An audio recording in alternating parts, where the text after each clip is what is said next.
Video games can be frustrating sometimes, and they can really piss us off.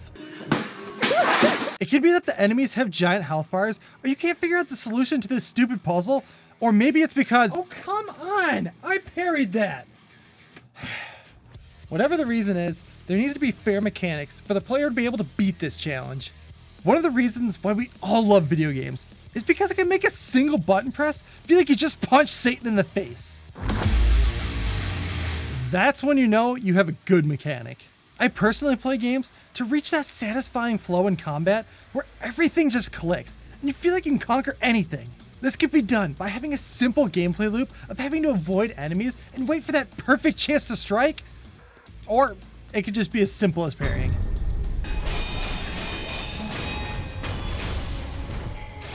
Well, Joystick, what is parrying? I'm glad you asked. You see this dude right here? No, not me. Well, as soon as his attack is about to land, if you press the guard button at the exact moment, then you will catch him off balance and he will be vulnerable to your attacks. Like this, like that, like that. Jesus Christ, Joystick. When you successfully pull off a parry and massacre Gwyn's nuts right here, you feel unstoppable. And all you did was press a button at the right moment. To pull off that parry in Dark Souls, you have a 6-frame window, which equates to 1/10 of a second since this game runs at 60 FPS. And in that small time frame, you have to know precisely when the enemy's attack is gonna connect with you. I will now demonstrate how quick 6 frames actually is. I could never get this right, so I just went through the whole game without actually learning it. I was able to get to the final boss Gwyn, but I could not beat this bastard without the parry, so I literally learned it at the final boss fight of the game. I still haven't perfected it. I may not have been able to learn this in Dark Souls, but there is one game where you have to master the art of deflection, and that game is Sekiro.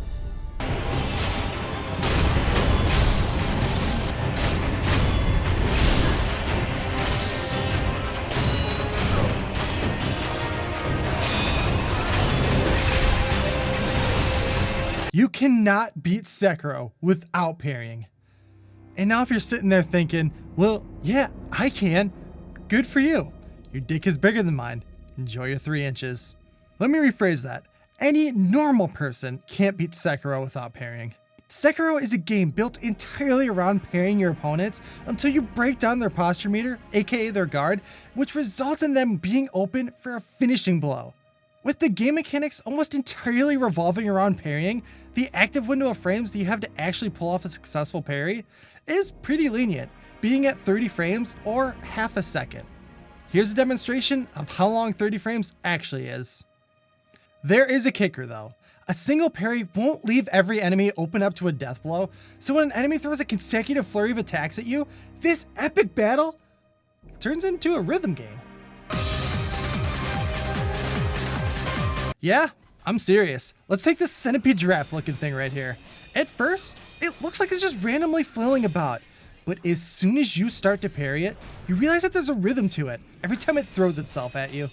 Once you figure this pattern out, this mini boss becomes one of the easiest and most exciting encounters of the game, and that's simply because you're playing a next-gen version of Donkey Konga. Oh fuck, DK's pissed. Street Fighter 3 Third Strike was the game that popularized the parry mechanic. And I may know nothing about fighting games, but I've heard from more than one person that loves the genre say that this is their favorite fighting game of all time. The parry is used as a risk-reward type mechanic here. When you see the next attack coming, you could just hold guard and take some tiny chip damage, or you could try to parry it and not take any damage at all if you pull it off correctly. With the parry being this powerful of a defensive move where it negates all damage, to help balance that out, it was made extremely hard to pull off. You have only 6 frames to successfully pull off that parry. And again, I've already shown you how quickly 6 frames goes by. Unlike Sekiro, you're able to parry any attack, even character specials. And because of this, we got probably the hypest competitive moment that I've ever seen.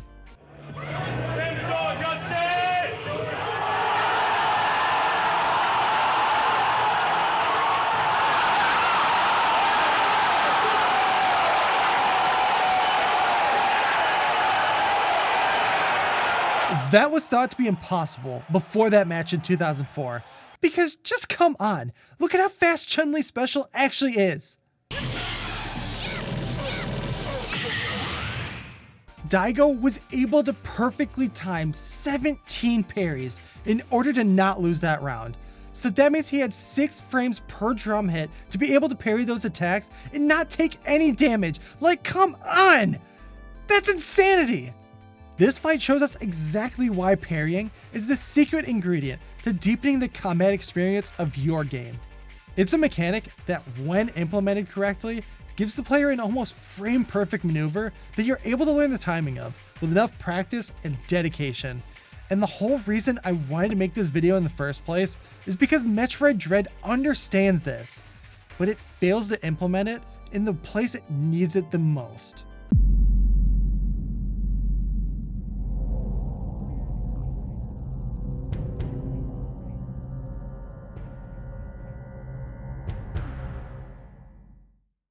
Now, before I talk negatively about a flawed Nintendo game that the internet sees as perfect, let me make this perfectly clear.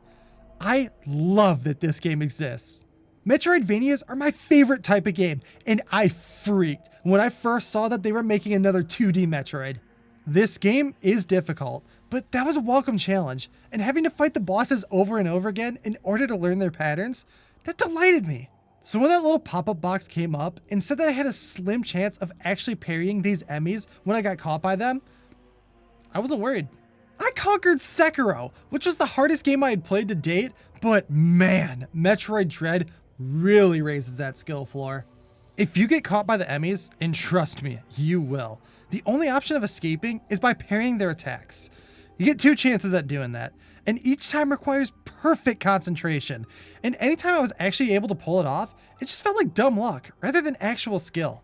There's a flash of red light that goes off, but you cannot wait for that to be your indication of parry. By then, it's already too late. You have to guess precisely when that flash is going to go off, and that is easier said than done, because pulling off a successful escape feels like a frame-perfect maneuver. I thought I was good at parrying before this game. I Platinum Sekiro, and that game almost forces you to parry, unless you're a god, but that game does it in a conventional way. You get the indication of when the perfect time to parry is before the attack is about to connect with you. With Dread, there is a wind-up animation, but the moment where you have to press the button has different times and lengths for each time you get caught. Once you enter the cutscene, there's one of 4 different animations that play out, and after testing this out for 20 minutes, these are the 2 that I got the most. So there's a fast cycle and a slow cycle, and I've never been able to counter the fast one. So that means the slow one is the only one you actually have a chance at, and this brings me to the point of why I think these escape windows are unfair. Since you have to guess precisely when the EMMI is going to flash, you realistically have a 50% chance of getting the first attempt right. It's the slow cycle, and if you try to guess that it's the fast one and it's not, you just wasted your first attempt. The highest chance of survival with these encounters is just by waiting and hoping for the slow cycle, because that was the only one that I somewhat got the timing down on. If I hadn't done a successful parry after the first EMMI, then I would have thought the game would have been lying to me. But the reason I was able to do that second one was because I was in handheld mode. I had been playing with the Pro Controller the whole time, and so I thought it was some weird latency issue. So that means handheld mode might be the solution to this problem. Nope.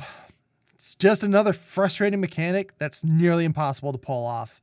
And what makes this so dreadful is that the game understands parrying with all the other creatures. The flying bats, Squid Game, and this giant piece of dung right here are all able to be parried once they attack you, and it's done in the conventional way. The enemies telegraph their attacks, and then the flashing light tells you to get ready. The window for pulling off a successful parry on these creatures is actually pretty generous, but they balance that out by making those same creatures attack very quickly. These warning signs are what make the player feel like they have a chance, and they're just missing from all the EMMI encounters. With trying to make the EMMIs feel like unstoppable creatures that you should be afraid of, they actually turned out to be incredibly frustrating. Getting caught by one feels like an instant fail, and that's exactly the thing I don't want to experience in games anymore. Like seriously, has anyone ever said that those sneaking around missions in Spider-Man were actually their favorite parts of the game? When you don't have the required indications of what you're doing wrong and you just keep failing over and over again. It just feels like the movie Whiplash. No. Thank you for watching my video. Unless you're gonna comment, well then just don't get caught. God damn. Why didn't I think of that? If you want to see me rage about horrible video game tutorials, then this clip I'm about to show is right up your alley. These tutorials are the antithesis of fun by making sure to tell you in a slow and calm way exactly how to fire a shotgun. First, the intercom system tells you exactly what the shotgun does. Then it freezes the game to let you know that right trigger is fire. Man, who could have guessed that? By the time you're actually done with the training, you'll be wishing for the same fate as these test dummies. The link to that video should now be covering my face. And just again, thank you for watching my video, and have a great rest of your day.